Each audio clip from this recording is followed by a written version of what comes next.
Students, आज का lecture हम जिस टॉपिक से स्टार्ट करेंगे टॉपिक है x ray studies of benzene structure.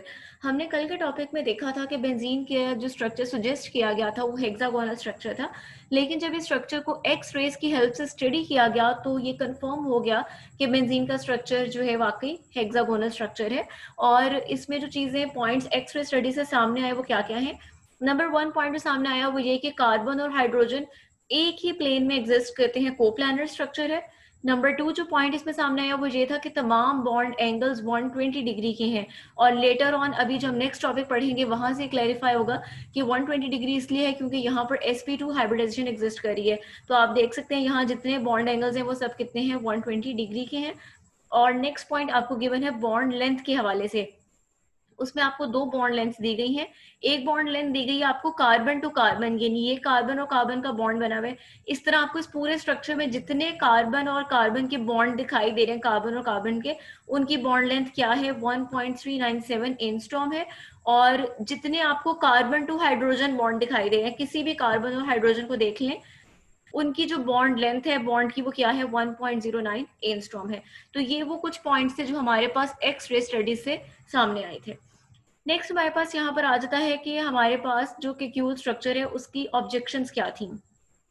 तो उसमें हमारे पास आ जाता है कि हमने केक्यूल स्ट्रक्चर के अकॉर्डिंग पढ़ा था कि इसके अंदर अनसेचुरेशन पाई जा रही है। तो अगर उसके अंदर high degree of unsaturation exist कर रही है तो इसका मतलब है कि बेंजीन को एडिशन रिएक्शंस देने चाहिए, क्योंकि अनसेचुरेशन अगर एग्जिस्ट करे तो वो चीज़ एडिशन रिएक्शन देती है।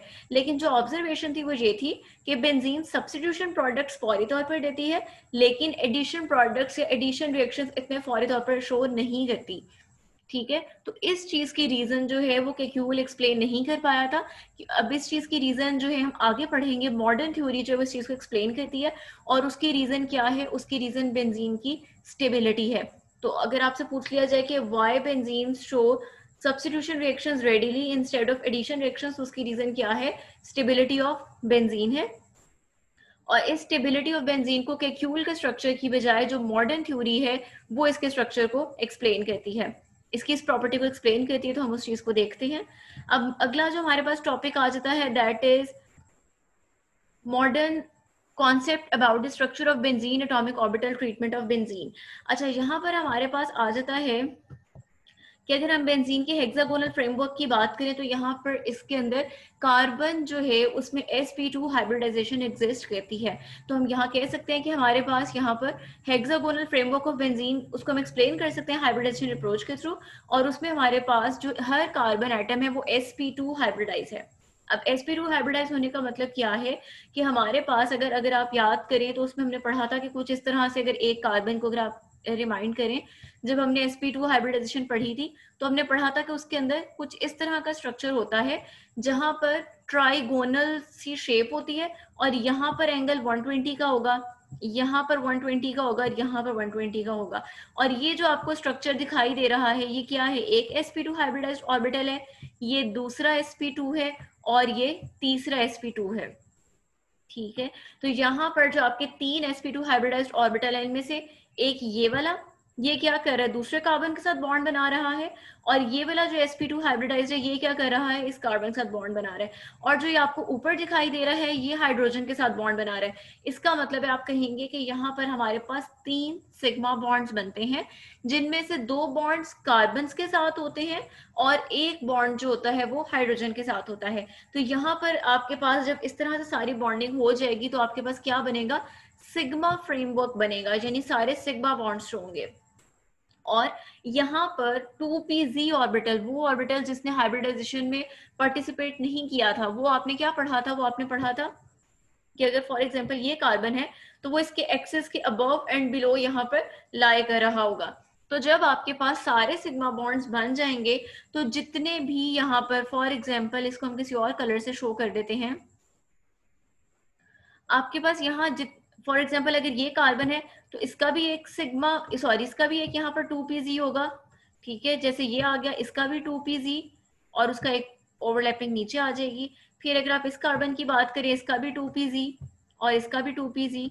ठीक है, इस कार्बन का 2pz। इस तरह आपके पास जितने कार्बन है उन सबके क्या आ जाएंगे, 2pz ऑर्बिटल्स आ जाएंगे जो कि आपस में क्या करेंगे, ओवरलैपिंग। जब वो आपस में ओवरलैपिंग करेंगे तो उसके नतीजे में हमारे पास क्या बनेंगे, पाई बॉन्ड्स, जिसको आप कहते हैं कि ये हमारे पास डबल बॉन्ड बना है। तो उन्होंने आपको इस चीज को क्लियर करने के लिए अलग अलग शो किया है। जो पहली फिगर का पहला पार्ट था वहां पर सिग्मा फ्रेमवर्क शो किया, और दूसरा जो पार्ट है उसमें ये जो आपके पास लाइंस बन चुकी हैं ब्लैक से, वो ये शो कर रही है कि सिग्मा बॉन्डिंग हो चुकी है। अब उन्होंने आपको क्या रिप्रेजेंट किए हैं, सिर्फ और सिर्फ 2pz ऑर्बिटल जो कि आपस में ओवरलैप करेंगे, और ओवरलैप करने के बाद कुछ इस तरह से यहाँ पर डीलोकलाइज्ड पाई इलेक्ट्रॉन पाई क्लाउड बन जाएगा, पाई इलेक्ट्रॉन्स का क्लाउड बन जाएगा। डीलोकलाइज से मुराद क्या है कि ये जो इलेक्ट्रॉनिक क्लाउड है वो अपनी पोजीशन पर फिक्स नहीं है बल्कि मूवेबल है। तो उसको हम कुछ इस तरह से यहाँ पर रिप्रेजेंट कर देंगे। तो जहां पर आपको यही मेंशन किया गया है कि अनहिब्रिडाइज्ड 2pz ऑर्बिटल्स जो हैं वो ओवरलैप करते हैं, और ओवरलैप करके वो क्या बनाते हैं, पाई ऑर्बिटल्स बनाते, सॉरी पाई बॉन्ड्स बनाते हैं। दूसरी चीज आपको यहाँ जो बताई गई है वो ये कि यहाँ पर जितने एंगल्स हैं वो 120 डिग्री के हैं, और वो क्या करते हैं, जो अभी हमने ऊपर एक्सरे स्टडीज पढ़ी है उसमें जो आपने पढ़ा था रेगुलर हेक्सागोनल स्ट्रक्चर से दोनों चीजें एक दूसरे को क्या कर रही हैं, कंफर्म कर रही हैं। उसके बाद यहाँ पर आपको एक और इन्फॉर्मेशन दे रहे हैं जो मैंने आपको ऑलरेडी बता दी है कि आपके पास यहाँ पर जो पाई इलेक्ट्रॉन्स का क्लाउड बनता है जो 2pz ऑर्बिटल्स की ओवरलैपिंग से बनता है, वो डिफ्यूज या फिर डीलोकलाइज्ड होता है। मींस वो अपनी पोजीशन पर फिक्स नहीं होता बल्कि वो क्या होता है, मूव कर रहा होता है। इस चीज को हम एक और स्ट्रक्चर की हेल्प से भी देख सकते हैं। इस फिगर में आपको ज्यादा क्लियर हो जाएगा। इस फिगर में आपको एट अ टाइम शो किया गया है, फॉर एग्जांपल ये आपके पास सबसे पहले बेंजीन का स्ट्रक्चर शो किया गया है, और इस स्ट्रक्चर के अकॉर्डिंग हर एक कार्बन, और हर एक कार्बन के जो आपको यहाँ रेड कलर से दिखाई दे रहे हैं ये हाइब्रिडाइज्ड ऑर्बिटल्स है, और जो आपको यहाँ ये येलो ऑरेंज से कलर से दिखाई दे रहे हैं ये आपके पास p ऑर्बिटल्स हैं, p2pz ऑर्बिटल्स जो कि ओवरलैपिंग में पार्टिसिपेट नहीं कर रहे। तो अगर आप इस स्ट्रक्चर को देखें तो आपको क्लियर हो जाएगा कि जितने यहाँ पर आपको रेड कलर वाले शो रहे हैं वो sp2 हाइब्रिडाइज्ड है, और वो सिग्मा बॉन्डिंग में रोल प्ले कर रहे हैं। तो ये एक सिग्मा बॉन्ड, और अगर आप इस कार्बन की बात करें एक ये सिग्मा बॉन्ड और दूसरा ये सिग्मा बॉन्ड। तो हमने यही कहा था कि दो सिग्मा बॉन्ड्स जो हैं वो कार्बन एडजेसेंट कार्बन के साथ बना रहा है, और तीसरा सिग्मा बॉन्ड जो है वो हाइड्रोजन के साथ बन रहा है। ठीक है, तो यानी यहां से आप क्या कर सकते हैं, आप जो सिंगल बॉन्ड की फॉर्मेशन है उसको आप यहां से जस्टिफाई कर सकते हैं। यानी आप कहेंगे एक ये बॉन्ड बन गया, एक ये वाला बॉन्ड बन गया, और तीसरा हाइड्रोजन के साथ बॉन्ड बन गया। उसके बाद पाई बॉन्ड कैसे बनेगा, जब आपके पास इस 2pz ऑर्बिटल की ओवरलैपिंग इसके साथ होगी, तो ये जो आपको यहाँ सेकंड बॉन्ड दिखाई दे रहा है जो कि पाई बॉन्ड है वो यहाँ पर बन जाएगा। तो सिमिलरली आपके पास ये सारा स्ट्रक्चर है, और उसमें से जब एक सिंगल यूनिट एक सिंगल कार्बन है तो उसको उन्होंने यहाँ एक्सप्लेन किया हुआ है कि एक सिंगल कार्बन जो है वो 3 sp2 हाइब्रिडाइज्ड ऑर्बिटल बना रहा है जो कि रेड कलर से शो किए गए हैं।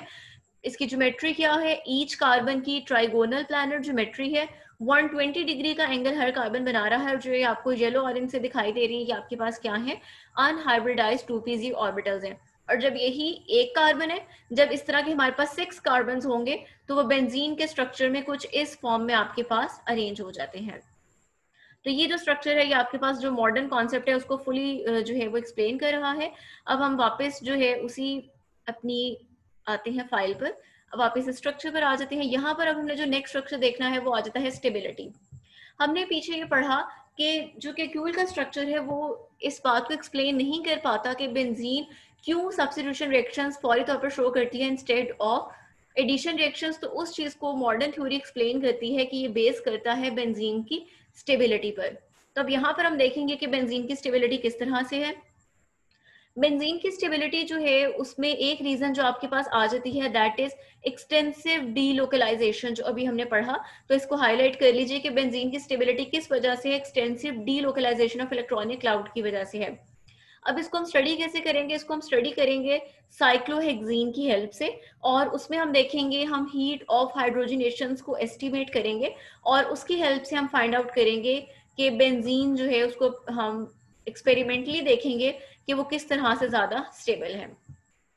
अब यहाँ पर जो आपके पास स्ट्रक्चर सबसे पहले मेंशन किया गया है वो मेंशन किया गया है साइक्लोहेक्सीन। साइक्लोहेक्सीन मींस ऐसा स्ट्रक्चर जिसके अंदर एक डबल बॉन्ड एग्जिस्ट कर रहा है। जब हम इसमें हाइड्रोजन ऐड करते हैं, इसकी हाइड्रोजनेशन करते हैं in the presence of platinum catalyst, तो हमारे पास साइक्लोहेक्सीन बनती है।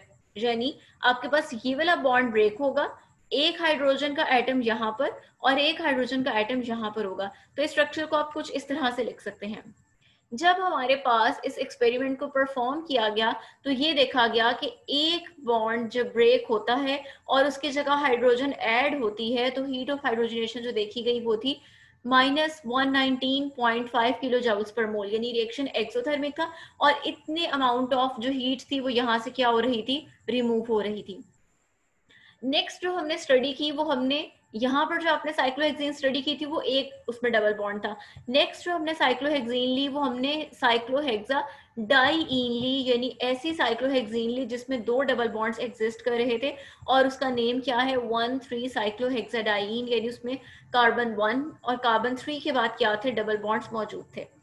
अब अगर आप देखें एक बॉन्ड अगर आपके पास अगर एक डबल बॉन्ड था तो उसको रिमूव करने के लिए जो एनर्जी चाहिए थी, तो उसमें हाइड्रोजन ऐड करते वक्त एनर्जी रिलीज हुई, वो आपने देखी, वो आपके पास थी 119.5 किलो जूल्स पर मोल। तो अगर मेरे पास दी गई एल्कीन में दो बॉन्ड्स एग्जिस्ट कर रही हों तो इस एनर्जी को, जो हीट ऑफ हाइड्रोजनेशन है, उसको क्या होना चाहिए, उसको 119.5 का ट्वाइस होना चाहिए, 2 टाइम्स होना चाहिए। ठीक है, तो इसको आप यहाँ पे देख सकते हैं। ये देखिए, ये आपके पास है 1,3 साइक्लोहेक्साडाइन, यानी हमारे पास ऐसी साइक्लोहेक्सीन जिसके अंदर दो डबल बॉन्ड्स एग्जिस्ट कर रहे हैं। अब अगर आप इसकी हाइड्रोजनेशन कराएं तो इसमें हमारे पास -119.5 के 2 times amount of heat release होनी चाहिए, यानी 239 किलो जूल्स पर मोल एनर्जी रिलीज होनी चाहिए। लेकिन ये आपकी कैलकुलेटेड वैल्यू थी, लेकिन जो ऑब्जर्व किया गया एक्सपेरिमेंट में वो देखा गया कि एनर्जी थोड़ी सी लोअर है, that is 231.5 kilo joules per mole है, यानी स्ट्रक्चर में थोड़ी सी क्या है, स्टेबिलिटी है। एनर्जी लोअर होने का मतलब क्या है कि स्ट्रक्चर में स्टेबिलिटी पाई जा रही है। तो ऑब्जर्व ये किया गया कि सिंगल बॉन्ड की निस्बत जब दो बॉन्ड्स एग्जिस्ट कर रहे थे तो स्ट्रक्चर के अंदर स्टेबिलिटी थी कंपेयर्ड विद कैलकुलेटेड वैल्यू। जो हम एक्सपेक्ट कर रहे थे उसकी निस्बत उसमें क्या पाई जा रही थी, स्टेबिलिटी पाई जा रही थी। नेक्स्ट हमने देखा ऐसा स्ट्रक्चर जिसमें हमारे पास 3 डबल बॉन्ड्स एग्जिस्ट कर रहे हैं, यानी अगर आप यहाँ तो बेंजीन लिखा है, अगर आप इसकी बजाय जैसे आपके पास 1,3 साइक्लोहेक्साडाइन का स्ट्रक्चर दिया है, आप सिमिलरली अपनी बुक पे वैसा ही स्ट्रक्चर बना लें और 2 की बजाय 3 डबल बॉन्ड्स मेंशन कर दें, ठीक है, ऑल्टरनेट पोजीशंस पे। तो उसका नेम क्या हो जाएगा, 135 साइक्लोहेक्सा ट्राईन। जब आप 135 साइक्लोहेक्सा ट्राईन में हाइड्रोजन ऐड करते हैं तो अब आपके पास डबल बॉन्ड्स कितने हैं, 3। तो आपके पास अमाउंट ऑफ जो हीट ऑफ हाइड्रोजनेशन है वो कितनी होनी चाहिए, ये आपके पास एक बॉन्ड की वैल्यू है, टोटल यहाँ 3 एग्जिस्ट कर रहे हैं, तो अगर आप इसको 3 से मल्टीप्लाई करें तो आपके पास ये वैल्यू आनी चाहिए। लेकिन जब इसको ऑब्जर्व किया गया तो यहाँ पर जो हीट ऑफ हाइड्रोजनेशन थी वो सिर्फ और सिर्फ कितनी थी, 208, यानी एनर्जी क्या है, अच्छी खासी लोअर है। इसका मतलब है लोअर एनर्जी का होना जस्टिफाई करता है दी गई चीज की स्टेबिलिटी को। इसका मतलब है इसकी एनर्जी कम है तो ये स्ट्रक्चर क्या है, स्टेबल है। अगर आप इन दोनों वैल्यूज का डिफरेंस लें तो वो आता है 150.5 किलो जूल्स पर मोल। इसका मतलब है कि जो हमारा हाइपोथेटिकल, जो हमारा सपोज्ड कंपाउंड था 135 साइक्लोहेक्साट्राईन, जिसके बारे में हमने प्रिडिक्ट किया था कि उसकी heat of hydrogenation 358.5 kilo joules per mole होनी चाहिए, उसकी निस्बत जो बेंजीन है वो 150.5 किलो जूल्स पर मोल जो है वो ज्यादा स्टेबल है। इसके लिए आप देख सकते हैं कि आपको उन्होंने ग्राफिकल फॉर्म में एक फिगर रिप्रेजेंट की है, उसको देखते हैं। इसमें आप देख सकते हैं जो आपका ये वाला पार्ट है वो आपको साइक्लोहेक्सेन शो कर रहा है, जो आपकी प्रोडक्ट बन रही है। आपने तीनों रिएक्शंस की प्रोडक्ट क्या शो की थी, साइक्लोहेक्सेन ही शो की थी। जो आपके ये वाली साइड है वो आपकी पोटेंशियल एनर्जी को शो कर रही है, जितना आप ऊपर जाते जाएंगे पोटेंशियल एनर्जी इंक्रीज करती जाएगी, यानी आपका एक तरह से एनर्जी का एक्सेस है। अब यहाँ पर आप देखें सबसे पहला कंपाउंड जो आपने लिया था साइक्लोहेक्सेन, जब आपने उसमें हाइड्रोजन ऐड की तो आपने पढ़ा वहां पर कि उसकी जो कैलकुलेटेड अमाउंट थी वो क्या थी, 119.5 किलो जूल्स पर मोल थी। जब आपने सेकंड कंपाउंड लिया जिसमें दो डबल बॉन्ड्स पाए जा रहे थे 1,3 साइक्लोहेक्साडाईन, तो जहां पर आपने देखा कि आपके पास जो इसकी कैलकुलेटेड वैल्यू थी वो 239 थी, लेकिन जो ऑब्जर्व की गई वो कितनी थी, 231.5 किलो जूल्स पर मोल थी। थर्ड आपके पास आ गया ये वाला स्ट्रक्चर 135 साइक्लोहेक्साट्राईन, या जिसको हम बेंजीन भी कह रहे हैं, लेकिन यहाँ पर आपके पास अगर हम इनके कंपैरिजन में बात करें तो ये आपके पास 135 साइक्लोहेक्साट्राईन है। इसके लिए जो हमने कैलकुलेट की वो थी 358.5 किलो जाउल्स पर मोल। कैसे कैलकुलेट की कि एक बॉन्ड के लिए इतनी है तो 2 के लिए कितनी होगी, 2 से मल्टीप्लाई कर दें, 3 के लिए कितनी होगी, इस वैल्यू को 3 से मल्टीप्लाई कर दें। तो हमारे पास इतनी होनी चाहिए थी, लेकिन जब आपने बेंजीन की ऑब्जर्व की तो वो कितनी आई, वो आपके पास सिर्फ और सिर्फ यहाँ तक आई, 208 किलो जाउल्स पर मोल आई। जो इतना पार्ट है, ये वाला पार्ट, ये आपके पास क्या है, एक्स्ट्रा पार्ट है 150.5 किलो जाउल्स पर मोल का। ये जो आपके पास डिफरेंस ऑफ एनर्जी है किसके दरमियान, जो आपका हाइपोथेटिकल, जो आपका फर्जी कंपाउंड था 135 साइक्लोहेक्साट्राईन, और जो आपके पास बेंजीन है, यानी यहाँ तक तो दोनों सेम है। ये वो अमाउंट ऑफ एनर्जी है जो इसका डिफरेंस आ रहा है। इस एनर्जी के डिफरेंस को हम नाम देते हैं रेजोनेंस एनर्जी को, रेजोनेंस एनर्जी का। अब ये रेजोनेंस क्या है ये हम अपने नेक्स्ट टॉपिक में देखेंगे। तो ये हमारे पास जो डिफरेंस है इन दोनों की एनर्जी का, रेजोनेंस एनर्जी, ये एनर्जी का जो डिफरेंस है ये जस्टिफाई करता है बेंजीन की स्टेबिलिटी को। ठीक है, तो हम यहाँ पर ये कह सकते हैं कि हमारे पास जितना उसकी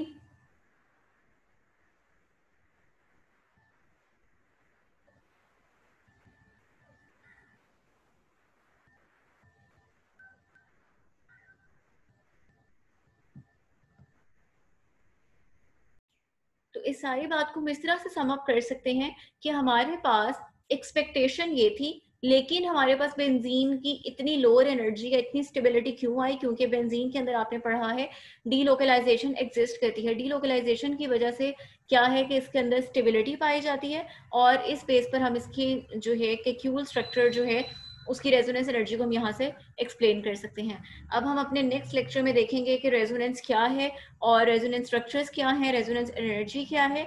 अगर यहाँ तक आपको कोई कंफ्यूजन है तो आप पूछ सकते हैं। Thank you.